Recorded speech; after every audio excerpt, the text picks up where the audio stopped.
पे अक्सर बहुत ही कम लोग आते हैं। बिल्कुल जो है हमें इस रास्ते के बारे में पता होता है, अदरवाइज यहाँ पे कोई कम लोग लेके भी आते हैं।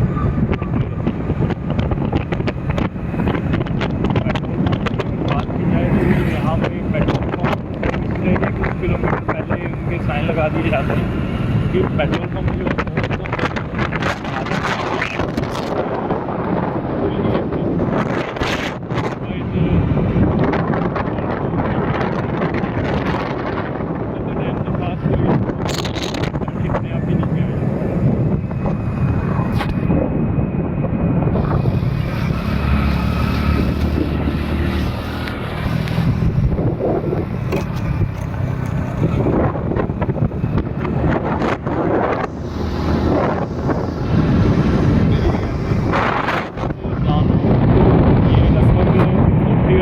के आसपास है, रोड साफ है।